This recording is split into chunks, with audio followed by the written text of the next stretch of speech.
नमस्कार, आपका बहुत बहुत स्वागत है। मैं हूं आलोक पाल। पिछले काफ़ी लंबे समय से, लगभग 8-9 साल से आप एक शब्द मीडिया में या सोशल मीडिया पर बहुत ज़्यादा सुन रहे होंगे, और वो शब्द है लेफ्टिस्ट मीडिया, और लेफ्टिस्ट मीडिया द्वारा प्रचलित किया जाने वाला गोदी मीडिया। वास्तविकता ये है कि मीडिया में 2 ग्रुप तैयार हो गए हैं। एक ग्रुप है जो कथित तौर पर बीजेपी या नरेंद्र मोदी समर्थक है, और दूसरा ग्रुप है जो स्पष्ट रूप से बीजेपी या नरेंद्र मोदी का विरोधी है, और वो एक दूसरे को अलग अलग नामों से पुकारते रहते हैं। बात जब लेफ्टिस्ट ग्रुप की आती है तो एक शब्द यूज किया जाता है, कई बार प्रधानमंत्री द्वारा भी यूज किया जाता है, और वो शब्द है अर्बन नक्सल। तो मुझे पहली चीज तो मुझको ये लगती है कि जो नक्सल हैं वो एक्चुअली अर्बन ही है, भले ही वो किसी भी क्षेत्र में रहते हो, कितने भी डीप रूरल में रहते हो, लेकिन मानसिक रूप से वो अर्बन ही है। तो मैं उस मीडिया को एक्चुअली नक्सल मीडिया कहना ज्यादा पसंद करता हूं। तो ये जो नक्सल मीडिया है वो हर मुद्दे पे एक नैरेटिव तैयार करता है। पता नहीं उनके व्हाट्सएप ग्रुप हैं या उनके कोई ऐसे मीटिंग पॉइंट हैं जहां पर वो सारे बैठ के इस तरह के निर्णय लेते हैं कि किस चीज को मीडिया में फ्लोट करना है। तो अभी हाल की घटनाओं में अगर आप देखेंगे तो महाराष्ट्र चुनाव में सबसे पहले तो मीडिया के उस हिस्से को जो बीजेपी के अगेंस्ट हर हाल में रहता है, उसने चुनाव से पहले ये प्रचारित करने की भरपूर कोशिश की कि महाराष्ट्र में एमवीए चुनाव जीत ही रहा है, और अगर एमवीए चुनाव नहीं जीत रहा है तो फिर चुनाव में रिगिंग हो रही है। ये उसने चुनाव से पहले से ही प्रचारित करना शुरू कर दिया था। नतीजे जिस तरह के आए महाराष्ट्र में, मुझे लगता है कि ये नतीजे अगर बीजेपी ने 400 पार का नारा ना दिया होता तो लोकसभा में भी यही आने वाले थे। जिस तरह से महायुति ने, यानी कि बीजेपी लेड गठबंधन ने वहां पर लैंडस्लाइड विक्ट्री की है, लगभग 80% से के आसपास, 80% से ज्यादा सीटें वो जीत चुके हैं, उसमें मुझे लगता है कि यही रिजल्ट आने वाला था महाराष्ट्र में लोकसभा में भी। बीजेपी को अपने 400 पार के नारे का सबसे ज्यादा नुकसान अगर किन्हीं 2 स्टेट में उठाना पड़ा तो वो थे महाराष्ट्र और उत्तर प्रदेश। और ये अभी जो विधानसभा चुनाव हुए हैं महाराष्ट्र में, उसमें, और जो विधानसभा के उपचुनाव हुए हैं उत्तर प्रदेश में, उसमें ये बात बिल्कुल क्लियर हो गई कि पब्लिक का जो मैंडेट था वो भाजपा के साथ था, वो प्रधानमंत्री नरेंद्र मोदी के साथ था। लेकिन चूंकि लोगों को ये लगा कि प्रधानमंत्री ने अगर ये कह दिया है, संसद में कह दिया है कि अब की बार 400 पार, तो माहौल भाजपा के पक्ष में बहुत मजबूत है। 2-4 कम हो जाएंगे तो कोई बात नहीं, कम से कम हमें अपने क्षेत्र से अपने सांसद को, जो पिछले 2 टर्म से सांसद थे या उससे ज्यादा से सांसद थे, उनको निपटाना है। उस निपटाने के चक्कर में महाराष्ट्र और उत्तर प्रदेश में बहुत बड़ा नुकसान उठाना पड़ा भारतीय जनता पार्टी को। मेरा यह स्पष्ट मानना है। इसमें एक और चीज हुई, वो ये हुई कि जो विपक्ष ने एक नैरेटिव सेट कर दिया, और विपक्ष ने क्या सेट कर दिया, वास्तव में वो भाजपा के कुछ मूर्ख और बड़बोले नेताओं ने किया। आप सोचिए कि आप चुनाव से पहले अगर ये कहें कि हमें संविधान बदलना है तो उसके क्या परिणाम हो सकते हैं। तो एक अयोध्या वाला था, सबसे पहले उसने बोला था, इसके बाद महाराष्ट्र में भी किसी एक ने बोला था, एक ने कर्नाटक में बोला था। तो इस तरह से बीजेपी के जो 4-5 सांसदों ने ये ऊटपटांग बयानबाजी की थी संविधान को लेकर के, उसका दुष्परिणाम भी उसमें सम्मिलित हो गया। तो ये 400 पार का नारा बीजेपी को लोकसभा चुनाव में बहुत महंगा पड़ा था। इस पर मैं तब भी अडिग था, अब भी अडिग हूं। अब बात करते हैं कि लेफ्ट और राइट मीडिया की। तो अक्सर होता क्या है कि जो लेफ्टिस्ट मीडिया है, जो नक्सली मीडिया है, उस मीडिया के नैरेटिव में राइट विंग फंस जाता है। तो मैंने बात शुरू की थी महाराष्ट्र से। तो महाराष्ट्र में क्या हुआ, पहले तो चुनाव के पहले उन्होंने वो नैरेटिव सेट किया कि एमवीए वहां पर चुनाव जीतने वाला है, अगर चुनाव नहीं जीतता है तो इसका मतलब कि चुनाव में रिगिंग हुई है। और इसके अलावा जब चुनाव परिणाम आ गए तो पहले तो उन्होंने सबसे पहली चीज ये कही कि चुनाव परिणाम स्वीकार करने योग्य नहीं है। ये मैं नेताओं की बात नहीं कर रहा हूं, ये मैं मीडिया की बात कर रहा हूं। जो मीडिया में तो थोड़े कम हो गए हैं जो मेन स्ट्रीम मीडिया है, सोशल मीडिया में जो नक्सली बैठे हुए हैं, उन्होंने सबसे पहले तो ये प्रचारित करना शुरू किया कि महाराष्ट्र के जो चुनाव परिणाम आए हैं वे स्वीकार करने योग्य ही नहीं है, उन पर विश्वास ही नहीं किया जा सकता। पहला नैरेटिव ये उनका चला नहीं, क्योंकि इसमें राइट विंग फंसा नहीं। दूसरा नैरेटिव उन्होंने तुरंत क्या चालू किया, चुनाव परिणाम अभी आ ही रहे थे, कि जो मैंडेट आया है, क्योंकि उस समय बीजेपी की सीट थोड़ी कम दिखाई पड़ रही थी, 122 120 के आसपास दिख रही थी, तो उन्होंने तुरंत ये कहना शुरू किया कि क्या बीजेपी अपना सीएम बना पाएगी। यहां पर तुरंत राइट विंग जो था, अब उसे आप राइट विंग कह लीजिए, मैं तो उसे कथित राइट विंग कहता हूं, क्योंकि उसमें तमाम धूर्त सम्मिलित है। कल को सरकार बदलेगी तो उनका गाना गाना शुरू कर देंगे। तो जो कथित राइट विंग मीडिया है वो तुरंत उसके जाल में फंस गया और उसने उस नैरेटिव पर बातचीत करनी शुरू कर दी। इसके बाद यह हुआ कि चूंकि 3 दलों का बहुमत था, बहुत बड़ा बहुमत आया था, जब आपके पास नंबर ऑफ मेंबर्स केवल उतने हों जो कि बहुमत से कुछ ऊपर हों, तो आपको अपने नेताओं को मंत्रिमंडल में या अन्य जगहों पर स्थान देने में ज्यादा दिक्कत नहीं होती है। लेकिन अगर आपके पास बहुत बड़ा मैंडेट आ जाए तो आपके सामने एक समस्या ये खड़ी हो जाती है कि किसको प्रतिनिधित्व दें और किसको छोड़ें।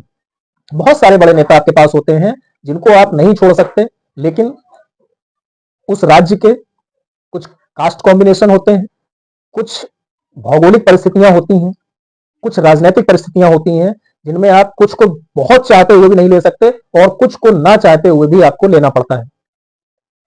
अब यहां तो मसला 3 पार्टियों का था, तो 3 पार्टियों के बीच में कैसे सहमति बने, क्या उसके कॉमन प्रोग्राम बनाए जाएं या तीनों दल अपने अपने हिसाब से सोचें कि भाई वहां पे शायद 43 टोटल मेंबर हो सकते हैं मंत्रिमंडल में, और मुझे लगता है कि पूरे 43 तो नहीं बनाएंगे, 40 के आसपास मंत्रिमंडल रहना चाहिए। तो 40 लोगों में किस पार्टी से कितने लोग हों। अब मान लीजिए कि 40 में 20 लोग हो जाते हैं बीजेपी से, 10-10 एक एवरेज ले लेते हैं कि 10-10 हो जाते हैं दोनों अन्य दलों से। तो अब वहां पर सबसे बड़ी प्रॉब्लम आती है एकनाथ शिंदे को कि भाई अपने 10 कौन से लोग वो मंत्रिमंडल में लेके आए, क्योंकि उनके साथ जो उद्धव ठाकरे को छोड़ करके लोग आए थे उनमें से ज्यादातर तो यही सोच के आए थे कि मैं मंत्री बनूंगा, और मुझे लगता है कि ज्यादातर चुनाव जीत भी गए हैं, कुछ और भी जीत गए, तो कुछ और जो जीते हैं उनको भी सम्मिलित करना है, उनको भी प्रतिनिधित्व देना है, जो पुराने हैं उनको भी देना है। तो अब उनके साथ एक समस्या है। दूसरा अजित पवार के साथ समस्या यह है कि उनके साथ जो नेता हैं वो महाराष्ट्र की पॉलिटिक्स में बहुत लंबे समय से बड़े नेताओं में शुमार किए जाते हैं। दूसरा, अजित पवार को शरद पवार से डील करना है। शरद पवार जिन्हें महाराष्ट्र की राजनीति का सबसे बड़ा राजनेता या चाणक्य कहा जाता है, उनके साथ जब अजित पवार को डील करना है तो उनको यह तय करना है कि हमको अपने कौन कौन से लोग मंत्रिमंडल में रखने हैं, जिनको नहीं रख पा रहे हैं उनको कहां पर दूसरी जगह पर सेट किया जा सकता है। और बीजेपी के साथ अपनी समस्या है कि उसके पास खुद इतना बड़ा नंबर आ गया है। तो ये बहुत सारी चीजें हैं, जाहिर सी बात कुछ समय लगना था। दूसरा, जब कोई व्यक्ति एक बार मुख्यमंत्री बन जाता है तो उससे सत्ता का मोह इतनी आसानी से नहीं छूटता, और अगर कोई ऐसी पार्टी जो क्षेत्रीय पार्टी हो और उसमें एकता केवल इस वजह से हो कि वो सत्ता में है, तो वहां पर समस्या और ज्यादा गंभीर हो जाती है। तो एकनाथ शिंदे के साथ प्रॉब्लम ये भी थी, तो जाहिर सी बात है कि उनको ज्यादा समय लेना था। तो जैसे ही थोड़ा सा समय लगा, 2-3 दिन का समय गुजरा, विधायक दल की बैठक नहीं हुई, अलग अलग पार्टियों की नेता नहीं चुने गए, वैसे ही लेफ्टिस्ट मीडिया ने एक सिगुफा छोड़ दिया कि एकनाथ शिंदे नाराज हैं, और राइट विंग तुरंत उसमें फंस गया। अब उसका परिणाम क्या हुआ कि जो लोग दक्षिणपंथी राजनीति में जरा सा भी दखल नहीं रखते या जिनका जरा सा भी योगदान नहीं है, केवल मीडिया में या सोशल मीडिया में बैठ करके वो तरह तरह की बयानबाजी करते हैं, उन्होंने उस नेता के ऊपर लांछन लगाना शुरू कर दिया जिसने बीजेपी को इतनी बड़ी पार्टी बनाया। मैं बात कर रहा हूं अमित शाह की। 2013 में भारतीय जनता पार्टी की पूरे देश में क्या स्थिति थी, कितनी मजबूत थी, ये सब जानते हैं। 2013 में जब नरेंद्र मोदी को भारतीय जनता पार्टी के कैंपेन कमेटी का चेयरमैन बनाया गया, तो भारतीय जनता पार्टी के कुछ नेताओं ने किस स्तर की नौटंकी की थी वो सबको पता है। और जिसमें सबसे ज्यादा सम्मिलित थे या यूं कह लें कि उसका नेतृत्व कर रहे थे, वो थे लाल कृष्ण आडवाणी। वो नहीं चाहते थे कि नरेंद्र मोदी को कैंपेन कमेटी का चेयरमैन बनाया जाए, क्योंकि उन्हें पता था कि आज कैंपेन कमेटी का चेयरमैन बनाया जा रहा है, कल इन्हें प्रधानमंत्री पद का कैंडिडेट बनाया जाएगा। और लाल कृष्ण आडवाणी खुद प्रधानमंत्री बनना चाहते थे। तो उनके जो करीबी नेता थे, जिनमें सुषमा स्वराज थी, जिनमें शिवराज सिंह थे, जिनमें वेंकैया नायडू थे, और भी कुछ नेता थे, तो उन लोगों ने पूरी कोशिश की कि नरेंद्र मोदी को कैंपेन कमेटी का चेयरमैन ना बनाया जाए। लेकिन कार्यकर्ताओं का इतना दबाव था, आरएसएस का इतना दबाव था, फीडबैक इस तरीके के थे कि अगर नरेंद्र मोदी को आपने आगे नहीं बढ़ाया तो आपके लिए सत्ता पाना मुश्किल हो जाएगा। उस समय किसी ने नहीं सोचा था कि नरेंद्र मोदी को भी आगे बढ़ाने से भाजपा अकेले बहुमत में आ जाएगी। लेकिन जब नरेंद्र मोदी को कैंपेन कमेटी का चेयरमैन बनाया गया और उसके बाद उन्होंने पूरे भारत में प्रचार का जिम्मा लिया, अपना पूरा तंत्र तैयार किया कि किस तरह से प्रचार करना है, उन्होंने ये भी तय किया कि अमित शाह को राष्ट्रीय संगठन में, उस समय तक अमित शाह राष्ट्रीय संगठन में सक्रिय नहीं थे, तो उन्होंने ये तय किया कि अमित शाह को राष्ट्रीय संगठन में लिया जाए और उत्तर प्रदेश जैसे बड़े राज्य की जिम्मेदारी अमित शाह को मिलनी चाहिए। तो अमित शाह को नरेंद्र मोदी ने राष्ट्रीय महासचिव बनवाया और उत्तर प्रदेश का प्रभार दिया। राजनाथ सिंह उस समय अध्यक्ष थे। अमित शाह ने उत्तर प्रदेश में एक तरह से मृत प्राय हो चुकी भारतीय जनता पार्टी को इतना बड़ा मैंडेट दिलाया जो कि बीजेपी के इतिहास में आज तक यूपी में नहीं हुआ। अकेले बीजेपी 71 सीट्स जीती थी और एक्चुअल तो वो 73 जीते थे, 2 अपना दल की थी, लेकिन वो सीटें अपना दल ने लड़ी थी। तो अपने दम पर 71 सीट बीजेपी जीती और उसका परिणाम यह हुआ कि बीजेपी 282 सीटें जीतने में कामयाब रही। अमित शाह ने जो कैंपेन चलाया, नरेंद्र मोदी ने जो कैंपेन चलाया, तो उसमें 2-3 बातें प्रमुख थी। पहली, मिशन 272 प्लस, यानी कि बहुमत से ऊपर। दूसरा जो उनका नारा था वो ये था कि जो उस समय सरकार थी उसमें जो महंगाई थी, जो भ्रष्टाचार था, जो कानून व्यवस्था की स्थिति बिगड़ी हुई थी, आतंकवाद की समस्या थी, तो उसको लेकर के उन्होंने एक कैंपेन चलाया था कि कब तक चलेगा ये सब, यानी कि बहुत हुई महंगाई की मार, अब की बार मोदी सरकार, बहुत हुई भ्रष्टाचार की मार, अब की बार मोदी सरकार।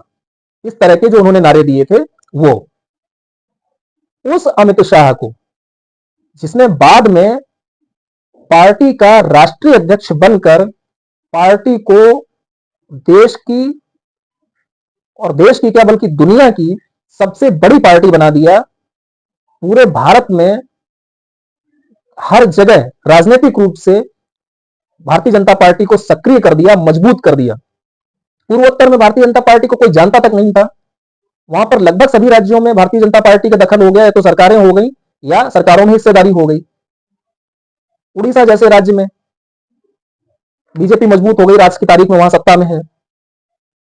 उत्तर प्रदेश आप देख लीजिए, कर्नाटक में तो फिर भी थी, आप तेलंगाना में देख लीजिए, तमिलनाडु में देख लीजिए, भले उनको सीटें नहीं आई हैं लेकिन उनका वोट परसेंटेज लगातार बढ़ता जा रहा है।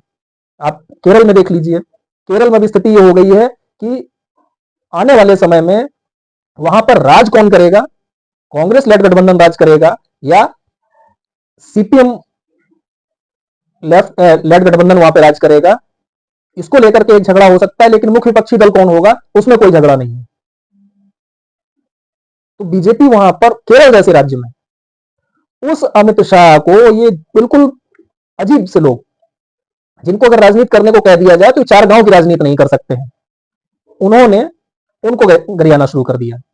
अमित शाह सिंधे को आगे बढ़ा रहे हैं, अमित शाह का हाथ ना होता तो सिंधे उठते नहीं, सिंधे गांव, भाई सिंधे गांव क्यों जा रहे हैं, क्यों नहीं जा रहे, वो उनकी अपनी राजनीति है, लेकिन कम से कम आप एक अमित शाह जैसे लॉयल आदमी को, जिसने अपने खून पसीने से पार्टी को सींच कर इतना बड़ा बनाया है, उसको आप इस तरीके से नहीं कह सकते। यूपी में क्या हुआ, चुनाव के दौरान अरविंद केजरीवाल ने एक शगुफा छोड़ दिया और पूरा मीडिया उस पर चर्चा करने लग गया कि योगी जी को हटाया जा रहा है। तो ये होता है कि लेफ्टिस्ट मीडिया कोई ना कोई शगुफा छोड़ता है, और उसमें भी छोड़ते कौन से लोग हैं, 2 कौड़ी के लोग। जैसे वो महाराष्ट्र का एक अशोक वानखेड़े है, मतलब न 3 में न 13 में, गांव की भाषा में कहे ना धरने में न छरने में, वो आदमी एक नेगेटिव चला देता है, नेगेटिव कैंपेन चालू कर देता है, और पूरा का पूरा लेफ्टिस्ट मीडिया, बल्कि मैं कहूं नक्सली मीडिया, वो उसको चालू कर देता है। और 1 घंटा 2 घंटा तब होता है जब हमारा राइट विंग उस पर उसी तरह की प्रतिक्रिया देना चालू कर देता है। इसके बाद मैटर आया अभी वक्फ बोर्ड का। वक्फ बोर्ड का जो कानून में संशोधन होना है, उसके लिए एक जेपीसी गठित की गई। दुनिया को पता है कि जेपीसी की रिपोर्ट्स इतनी जल्दी नहीं आती हैं, बहुत लंबे समय तक चलता है। सरकार ने एक टाइम दिया कि जब गठित किया था कि अगले सत्र में इसकी रिपोर्ट आ जाएगी और हम उस पर काम करेंगे। अब चूंकि जेपीसी में हर पार्टी के मेंबर होते हैं, विपक्ष का भी अच्छा खासा प्रतिनिधित्व होता है, अब की बार विपक्ष मजबूत भी है, तो जाहिर सी बात है कि उनके नंबर्स भी ठीक ठाक हैं, जेपीसी में भी नंबर्स उसी अनुपात में होंगे। तो उन्होंने अपनी तरफ से पूरा व्यवधान डाला कि समय से जेपीसी की रिपोर्ट ना आने पाए। उस जेपीसी के अध्यक्ष जगदंबिका पाल ने पूरी कोशिश की कि वो एक रिपोर्ट तैयार करके किसी तरह से सदन को सौंप दें, लेकिन विपक्ष के सांसद इस बात को मीडिया में अच्छे ढंग से फैला करके वो गए लोकसभा अध्यक्ष के पास।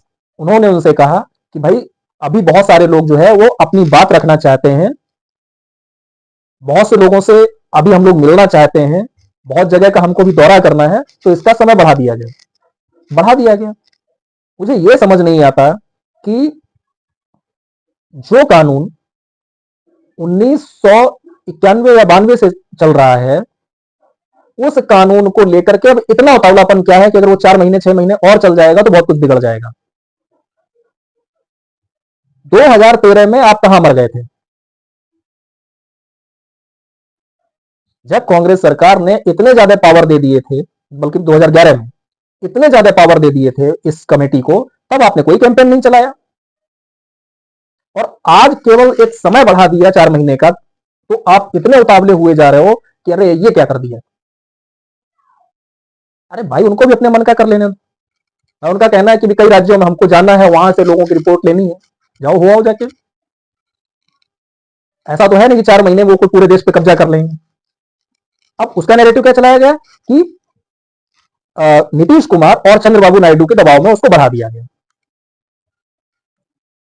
इधर आपने ये नैरेटिव चलाया, 1 या 2 दिन इस तरीके की चर्चा हुई, और आगे क्या हुआ, चंद्रबाबू नायडू ने आंध्र प्रदेश के वक्फ बोर्ड को ही रद्द कर दिया और उन्होंने कहा हम इसका पुनर्गठन करेंगे। अब पुनर्गठन करेंगे ये कहा है, ये नहीं कहा कि हम कल करेंगे परसों करेंगे। हो सकता है वही उसको 4 महीने टाल दें, तब आप क्या करेंगे। तो चीजों को समझना ज्यादा जरूरी होता है। आप नक्सली मीडिया के नैरेटिव में हमेशा फंसते रहे हैं और रिएक्टिव रहे हैं, आपने नैरेटिव सेट नहीं किए हैं। तो जब तक आप नैरेटिव सेट नहीं करेंगे तब तक आप पीछे पीछे ही घिसटते रहेंगे। आगे वही दौड़ेगा जो नैरेटिव सेट करेगा। 2014 के चुनाव में नैरेटिव सेट किया था नरेंद्र मोदी ने, 2019 के चुनाव में नैरेटिव सेट किया था नरेंद्र मोदी ने। किस काहे से, एयर स्ट्राइक से, के नाम पे, सर्जिकल स्ट्राइक के नाम पे, केवल यही एक मुद्दा था और इसमें पूरा चुनाव निकाल दिया। इस बार जो नैरेटिव उन्होंने सेट किया वो बैकफायर कर गया, क्योंकि वो थोड़ा अति हो गई थी। जो नारा उन्होंने 400 पार का दिया था, अगर वो नारा केवल बीजेपी के लिए देते और जो 303 थे उसको 320 या 325 तक बोलते तो शायद इतना दिक्कत नहीं होती। लोगों को लगता है कि हाँ भाई कुछ तो ग्रोथ चाहिए इनको। भाई आप ठीक है, एनडीए के साथ आप चुनाव लड़ रहे हैं, लेकिन 400 पार का नारा और वो भी अधूरा। भाई 400 पार क्यों चाहिए, या तो ये भी आप बताओ। आप एक बार 363 तक की बात करते तो भी बात चल जाती कि हाँ भाई 2/3 बहुमत हमको चाहिए। तो ये 400 पार उनको उस समय महंगा पड़ा था, और इसी नक्सली मीडिया ने उसको संविधान से जोड़ के, आरक्षण से जोड़ करके, पहले उन्होंने संविधान से जोड़ा, और संविधान का मतलब जो खास तौर से ओबीसी और एससी एसटी वर्ग है उसके लिए संविधान का केवल एक मतलब है, और वो है आरक्षण। इसके अलावा से संविधान से कोई लेना देना नहीं है। जो ये ड्रामेबाजी करते हैं कि अंबेडकर को पूजते हैं, भगवान मानते हैं, फलाना ढिमाका, इसका कोई मतलब नहीं है। अंबेडकर को पूजते होते तो अंबेडकर की हर बात पे अमल करते, केवल आरक्षण वाली बात पे नहीं। तो मुझे लगता है कि जो भी राइट विंग है उसको अपने नैरेटिव लाने चाहिए। और सबसे बड़ी बात क्या होती है कि जब भी ये राइट विंग कुछ नैरेटिव इस तरह का लेकर के आता है तो लेफ्टिस्ट मीडिया जो है, जो नक्सली मीडिया है, वो उसको छूता तक नहीं, क्योंकि उन्हें पता है कि जैसे ही इस पर बातचीत करना शुरू करेंगे तो ये एक्सप्लोर होनी शुरू हो जाएगी, हर आदमी के पास पहुंचने लगेगी, हर आदमी इस पर चर्चा करने लगेगा। जो भी मीडिया से जुड़े हुए लोग हैं, जो समाचार सुनते हैं, सोशल मीडिया देखते हैं, वो नहीं चाहते कि कोई देखे इसको, तो इनके नैरेटिव को तो वहीं वहीं दफन कर देते हैं। लेकिन उनके नैरेटिव को ये जो कथित राइट विंग है ये हवा में उड़ाता है, और इसीलिए बीच बीच में ये झटके खाते रहते हैं। आज की चर्चा में इतना ही। बहुत बहुत धन्यवाद, नमस्कार। आपसे अनुरोध है कि इस चैनल को सब्सक्राइब जरूर कीजिए, कंटेंट ठीक लगे तो शेयर भी कीजिए।